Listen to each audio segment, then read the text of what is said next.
Assalamualaikum anak-anak Pak Izora dengan Pak Jasmine. Okey, tadi saya dah suruh kamu semua buat latihan di muka surat 7 dan 8. Okey, jadi sekarang kita nak bincang jawapan dia lah. Soalan nombor muka surat 7 dengan muka surat 8. Okey, jadi kita tengok dulu latihan prestasi. Soalan nombor 1.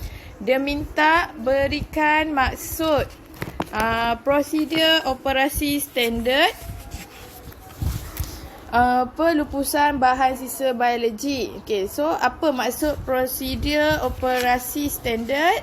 Okey, jawapan dia ialah prosedur yang digunakan bagi tujuan mengurus pelupusan sisa biologi di dalam makmal. Ada dalam modul lampau tu, muka surat 5. Ada jawapan dia di situ. Okey, seterusnya dia suruh suai padankan contoh bahan sisa biologi berikut kepada kategori yang betul. Okey. So yang pertama, pisau. Pisau tajam, peralatan tajam. Okey, peralatan tajam ialah kategori A. So garis je. Okey. Yang kedua, itu ialah ni medium kultur. Yang tu medium kultur tu. Okey, so medium kultur, jawapan dia ialah kategori B, iaitu pepejal tidak tajam, kategori B. C, darah ataupun cecair, kategori jenis bahan sisa biologi ialah cecair, so dia adalah kategori D. Manakala tikus apa semua ni, ini ialah bangkai atau organ, so dia adalah kategori C. Okey, so semua dah garis. Okey, seterusnya dia kata soalan nombor 3. Maklumat berikut adalah berkaitan prosedur bagi menguruskan bahan sisa biologi X. Okey, dia kata dibalut dalam bahan penyeram ataupun kertas tisu, dibungkus rapi di dalam beg plastik biobahaya dan disejuk beku sebelum dibuangkan. Dan dimasukkan ke dalam beg biobahaya dan dibuang. Okey, so ada satu je yang kita kena sejuk beku sebelum kita buang, iaitu bahan pada kategori C. Iaitu jenis bangkai atau organ.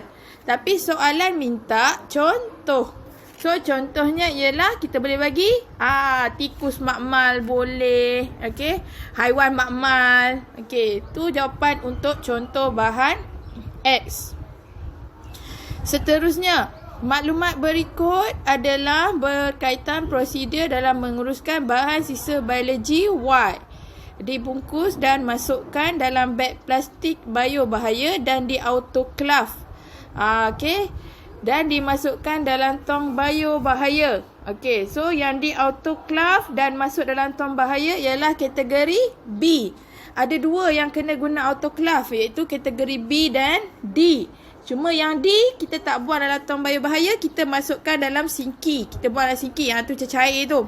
So ini jawapan dia, jenis dia adalah kategori B, pepejal tidak tajam. So contoh, soalan minta namakan satu contoh. So jawapan dia ialah bola sarung tangan ke, tisu ke. Okey. Seterusnya, berikan dua contoh bahan sisa biologi yang tidak memerlukan autoklav. Yang tak payah guna autoklav. So jawapan dia sebanyak. Okey, kita boleh buat picak gari, jarum, bilah scalpel, haiwan makmal. Okey, semua tu tak perlu autoklav. Okey, habis soalan nombor atas tu. Okey, soalan nombor 3. Okey, kita pergi pada soalan objektif. Okey, sambungan. Maaf tadi tertekan ni sikit. Okey. So, tengok soalan objektif. Dia kata bekas manakah yang sesuai bagi meletakkan sisa bahan biologi selepas proses autoklav. Okey, kalau kita tengok kat sini, itu semua adalah simbol biobahaya. Ni semua simbol biobahaya ni. Okey.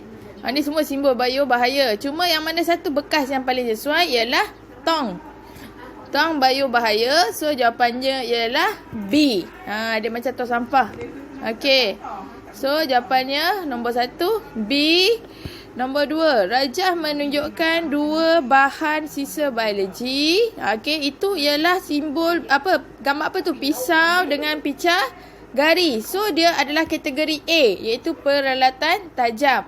So untuk peralatan tajam, okey, kaedah yang paling sesuai yang mana satu? Okey, tengok yang A. Dia kata dibungkus dan dimasukkan dalam beg plastik bahaya dan diautoklav. Okey, ingat pisau peralatan tajam tidak perlu diautoklav. Okey, tidak perlu diautoklav. So jawapan yang paling tepat ialah B. Dimasukkan ke dalam bekas kas dan tidak perlu diautoklav, kemudian disimpan di tempat yang selamat. Okey. So nombor 2 jawapan dia ialah B. Okey, yang ketiga, Rajah menunjukkan 2 bahan sisa biologi. Okey, ada gambar medium kultur dengan sarung tangan. So ini ialah kategori B, iaitu pepejal tidak tajam. Okey, so peralatan tidak tajam, pepejal tidak tajam, dia kena autoklav. Okey, so tengok jawapan mana yang paling sesuai. Dibungkus dan dimasukkan dalam beg plastik bahaya dan diautoklav, kemudian dimasukkan dalam tong bahaya. So jawapannya ialah A. Okey, so nombor 3 jawapan dia A. Nombor 4, bahan sisa manakah tidak perlu dimasukkan ke dalam beg autoklav kalis bocor? Okey, so yang mana satu? Bahan sisa manakah tidak perlu? Okey, yang mana yang tidak perlu letak dalam beg autoklav ni? Jawapannya ialah yang tidak perlu diautoklav. Bahan sisa manakah tidak perlu dimasukkan dalam beg autoklav kalis bocor? Okey, so jawapannya ialah A tu. Okey, sebab A tidak perlu diautoklavkan. So tak perlu nak letak dalam beg autoklav kalis bocor. Okey, so jawapannya ialah A, nombor 4A. Okey, jadi terima kasih semua untuk hari ni. Jangan lupa isi kehadiran dalam Google Form yang saya share dah. Okey, terima kasih. Bye. Jumpa lagi untuk kelas seterusnya.